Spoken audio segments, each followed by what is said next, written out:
Assalamualaikum warahmatullahi wabarakatuh. Nama saya Idham Khalid, NPM 19734017. Saya Reza Mahendra Kumaratungga, NPM 19734027, Prodi Teknologi Rekayasa Kimia Industri. Assalamualaikum warahmatullahi wabarakatuh. Izin memperkenalkan diri, nama saya Santon Alba, NPM 19734030. Baik, di sini saya akan menjelaskan mengenai pengertian mikroskop dan beberapa fungsi dari mikroskop tersebut. Dilihat dari tinjauan pustaka atau pengertian atau definisi, kita bisa melihat mikroskop berasal dari bahasa Yunani, yaitu mikros yang berarti kecil dan skopien yang berarti adalah melihat. Jika didefinisikan lebih lanjut, merupakan sebuah alat untuk melihat objek yang terlalu kecil untuk dilihat secara kasat mata. Mikroskop merupakan alat bantu yang dapat ditemukan hampir seluruh di laboratorium untuk dapat mengamati organisme berukuran kecil atau disebut dengan mikroskopis. Kemudian ilmu yang mempelajari benda kecil tersebut dengan menggunakan alat ini disebut dengan mikroskopi. Dari kata mikroskopik yang berarti sangat kecil dan sulit untuk dilihat dengan kasat mata. Kemudian saya beralih menjelaskan mengenai fungsi bagian-bagian berdasarkan jenis mikroskop, yang dimana berdasarkan jenisnya mikroskop dibedakan menjadi dua, bagian optik dan kemudian bagian mekanik atau non optik. Fungsi berdasarkan jenis optik yaitu yang pertama adalah pada bagian lensa okuler, di mana berfungsi untuk memperbesar kembali bayangan dari lensa objektif. Lensa okuler biasanya memiliki perbesaran 6 sampai 10 ataupun 12 kali pembesaran. Kemudian adalah lensa objektif, di mana fungsi lensa objektif adalah untuk membentuk sebuah bayangan maya terbalik dan diperbesar. Kemudian adalah kondensor,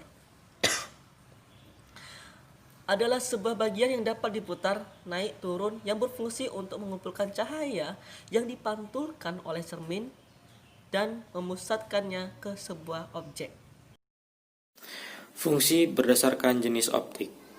Diafragma, bagian yang berfungsi untuk mengatur banyak, sedikitnya cahaya yang masuk dan mengenai preparat. Cermin, bagian yang berfungsi untuk menerima dan mengarahkan cahaya yang diterima. Cermin mengarahkan cahaya dengan cara memantulkan cahaya tersebut. Bagian mekanik atau non-optik. Yang pertama, revolver. Berfungsi untuk mengatur pembesaran lensa objektif yang diinginkan. Yang kedua, tabung mikroskop. Bagian yang berfungsi untuk menghubungkan lensa objektif dan lensa okuler mikroskop.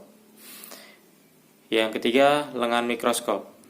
Bagian yang berfungsi untuk tempat pengamat memegang mikroskop meja. Yang keempat, preparat. Bagian yang berfungsi untuk tempat menempatkan objek yang akan diamati. Pada meja benda terdapat penjepit objek yang menjaga objek tetap di tempat yang diinginkan. Bagian mekanik dalam kurung non-optik. Yang pertama yaitu makrometer atau pemutar kasar, yaitu bagian yang berfungsi untuk menaikkan atau menurunkan tabung secara cepat untuk pengaturan mendapatkan kejelasan dari gambar objek yang diinginkan. Kemudian mikrometer yang kedua atau pemutar halus, yaitu bagian yang berfungsi untuk menaikkan atau menurunkan tabung secara lambat untuk pengaturan mendapatkan kejelasan dan gambaran objek yang diinginkan. Kemudian yang ketiga yaitu kaki mikroskop, bagian yang berfungsi sebagai penyangga yang menjaga mikroskop tetap pada tempat yang diinginkan dan juga untuk tempat memegang mikroskop saat mikroskop hendak dipindahkan. Kemudian selanjutnya yaitu demonstrasi mikroskop. Yang pertama, letakkan mikroskop di atas meja dengan cara memegang lengan mikroskop sedemikian rupa sehingga mikroskop berada persis di hadapan pemakai. Kemudian yang kedua, putar revolver sehingga lensa objektif dengan pembesaran lemah berada pada posisi satu proses dengan lensa okuler yang ditandai bunyi klik pada revolver. Kemudian yang ketiga, mengatur cermin dan diafragma untuk melihat kekuatan cahaya yang masuk hingga dari lensa okuler tampak terang terbentuk bulat. Kemudian yang keempat, tempatkan preparat pada meja benda tepat pada lubang preparat dan jepit dengan penjepit objek atau benda. Kemudian yang kelima, aturlah fokus untuk mengerjakan gambar objek dengan cara memutar kasar sambil dilihat dan lensa okuler. Untuk mempertajam, putarlah pemutar halus. Kemudian yang keenam, apabila bayangan objek sudah ditemukan, maka untuk memperbesar gantilah lensa objektif dengan ukuran dari 10 kali, 40 kali, atau 100 kali dengan cara memutar revolver hingga bunyi klik.